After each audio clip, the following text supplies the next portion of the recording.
Os objetivos. Hoje, a primeira parte de questões, eu vou fazer 5 momentos.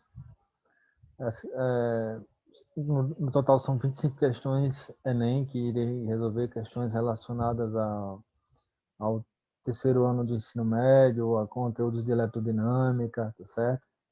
Os objetivos de aprendizagem são relembrar os conceitos de eletrodinâmica, corrente, DDP, resistência, exercitar a interpretação de enunciados e coleta de dados das questões do estilo Enem e resolver questões de Enem anteriores. Então, a primeira questão que eu vou resolver é uma questão de 2014, diz assim o enunciado. Uma pessoa quer instalar uma iluminação decorativa para as festas de final de ano, aqueles pisca-pisca. Para isso, ela adquire um conjunto de 44 lâmpadas ligadas em série. Na sua residência, a tensão da rede elétrica é de 220 volts e a tomada utilizada pode fornecer no máximo de 4 amperes de intensidade de corrente. Quais as especificações da lâmpada que devem ser utilizadas para obter o máximo de potência na iluminação? Lembrando que na associação em série, tá certo? Na associação em série, nós temos a seguinte coisa: na associação em série, a gente tem que a corrente que percorre o circuito é a mesma, certo? E a DDP, a diferença de potencial, a voltagem e a tensão, é a soma das tensões. Então, coletando aqui os dados, tá certo? A gente tem a tensão total de 220 volts, o número de 44 lâmpadas, e a corrente é a mesma 40, a corrente é a mesma 4 amperes. Então, na associação em série, a soma da DDP, tensão dos resistores, lâmpadas, é igual à tensão total. Aí, considerando as lâmpadas idênticas em relação à sua especificação como tensão, corrente e potência, a tensão de cada lâmpada será dada por 220 dividido por 44. 220 dividido por 44, a tensão de cada lâmpada será de quanto? De 5 volts. E como a potência é calculada por P igual a U vezes I e a corrente é a mesma, I igual a 4 amperes, então 5 vezes 4, potência de 20 watts, alternativa B, DDP 5 volts e potência de 20 watts. Questão 2. Uma lâmpada LED, diodo emissor de luz, que funciona com 12 volts, corrente contínua de 0,45 ampere, produz a mesma quantidade de luz que uma lâmpada incandescente de 60 watts de potência. Aí, qual é o valor da redução da potência consumida ao se substituir a lâmpada incandescente pela de LED? Aí temos o seguinte: a DDP da lâmpada de LED é 12 volts. A corrente percorre a lâmpada de LED e LED 0,45 A e a potência da lâmpada incandescente 60 watts. Então a gente vai ter que a potência da lâmpada de LED é a DDP vezes a corrente dela, 12 vezes 0,45 dá 5,4 watts. Nesse momento seu coração acelera, você vê essa alternativa e marca 5,4. Mas preste bem atenção no enunciado. O enunciado fala o seguinte: qual é o valor da redução da potência consumida ao se substituir a lâmpada incandescente pela LED? Então, quer saber o quanto foi economizado. Então, quanto foi economizado é a potência incandescente menos a potência do LED, né? Então, 60 menos 5,4 ficou 54,6 watts. Alternativa A. Quando você responde pelo impulso sem olhar o valor, você tende a marcar logo 5,4, né? 5,4. Mas a alternativa correta é 54,6. Você é induzido a marcar a letra D, se você não interpretar. Você vai grifando o enunciado das questões. Questão 3. Questão 3 diz assim: o quadro apresenta o consumo médio urbano de veículos do mesmo porte que utilizam diferentes combustíveis e seus respectivos preços. No caso do carro elétrico, o consumo está especificado em termos da distância percorrida, em função da quantidade de energia elétrica gasta para carregar suas baterias. Considerando somente as informações contidas no quadro, o combustível que apresenta o maior custo por quilômetro rodado é o... Então, tem uma tabela com os tipos de combustíveis, com o consumo, a quilometragem pelo tipo de energia, quilômetro por quilowatt-hora, quilômetro por litro, e tem uma tabela com preço, que seria reais por quilowatt-hora, reais por litro, e assim, e reais por metro cúbico no caso do gás natural. Então, como é que a gente compara isso, né? Então, a gente faz a conta bem simples, que é saber quanto de real a gente vai gastar por quilômetro. Então, na prática, o que a gente vai fazer?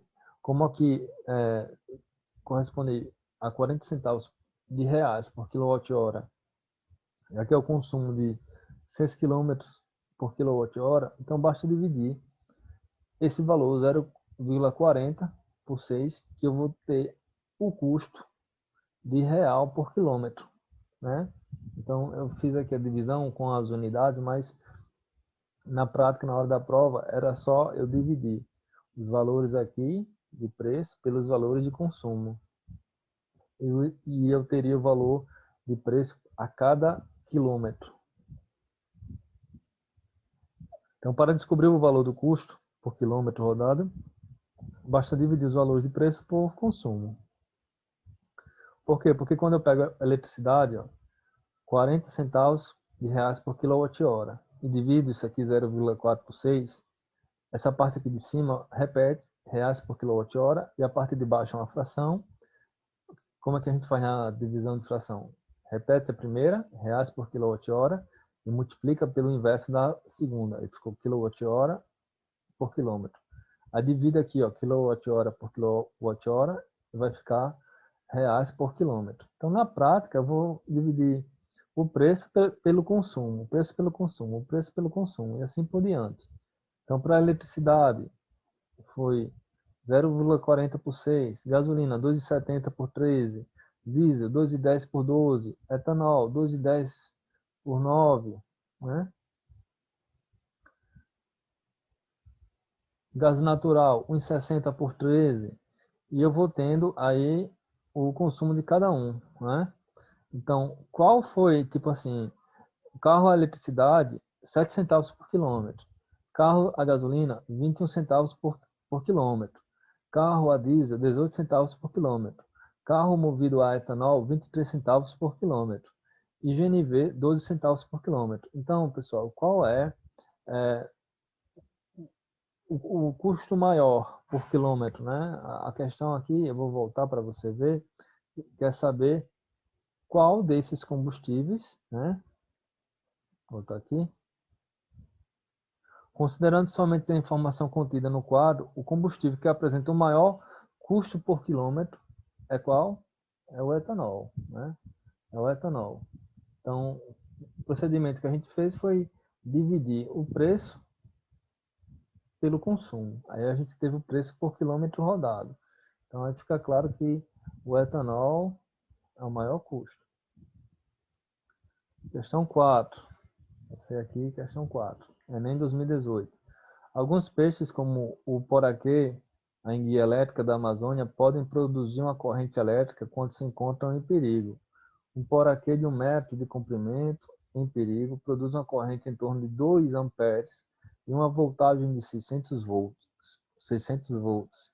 O quadro apresenta a potência aproximada de equipamentos elétricos.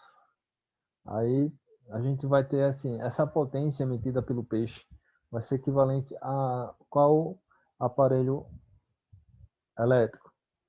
Então, potência U vezes I, 600 vezes 2, 600 vezes 2 vai dar 1.200 watts de potência. Então, equivalente à churrasqueira elétrica, que seria a alternativa D. A potência emitida pelo peixe devido à passagem de corrente elétrica no seu corpo seria equivalente à potência de uma churrasqueira elétrica. Questão 5. Deseja-se instalar uma estação de geração de energia elétrica em um município localizado no interior de um pequeno vale cercado de altas montanhas de difícil acesso. A cidade é cruzada por um rio, que é fonte de água para consumo, irrigação das lavouras, de subsistência e pesca. Na região, que possui pequena extensão territorial, a incidência solar é alta o ano todo. A estação em questão irá abastecer apenas o município apresentado. Qual forma de obtenção de energia entre as apresentadas é mais indicada para ser implementada nesse município de modo a causar menor impacto ambiental? Aí, a seguinte situação. A cidade é cruzada por um rio, aí isso nos ressalta, e esse rio é cercado de montanhas e vales, então mostra uma viabilidade para uma usina hidrelétrica, certo? Porém, a água é usada para consumo, irrigação de lavoura, de subsistência ou pesca. Então, o lago da hidrelétrica iria cobrir áreas agricultáveis e que se tornaria a subsistência das pessoas inviável. Então, em um momento a hidrelétrica seria boa para a região, mas se torna inviável a agricultura as lavouras de subsistência.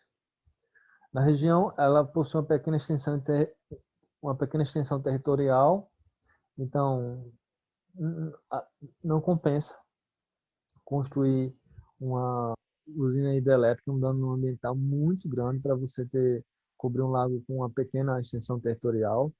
Fala que a incidência solar é muito alta, então se a incidência solar é alta, você pode pensar em energia solar, né?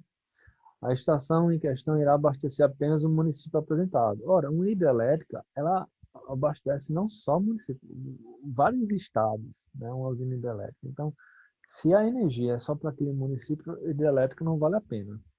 Por conta da extensão, por conta da agricultura, né? A questão de você alagar esse território. Qual forma de obtenção de energia entre as apresentadas é mais indicada para ser implantada nesse município de modo a causar menor impacto ambiental? Então, a gente tem pequena extensão territorial, incidência de raio solar e só vai atender o município. Termoelétrica, pois é possível utilizar a água do rio no sistema de refrigeração. A termoelétrica ela é um custo muito caro e ela polui o ar. Eólica, pois a geografia do local é própria para a captação desse tipo de energia. Não, normalmente são regiões onde você tem um ciclo de vento muito favorável. Nuclear, pois o modo de resfriamento de seus sistemas não afetariam a população, mas o risco de uma usina nuclear é alto. Então não é viável e é só para aquela região. Fotovoltaica, pois é possível aproveitar a energia solar que chega à superfície local. Então essa aqui é muito viável. Hidrelétrica, pois o rio que corta o município é suficiente para abastecer a usina construída. Mas você vai alagar uma região para fornecer energia só para aquela localidade, então não é viável. Então, mais viável é usar a energia solar através de células fotovoltaicas, certo? Alternativa B. Por hoje é só.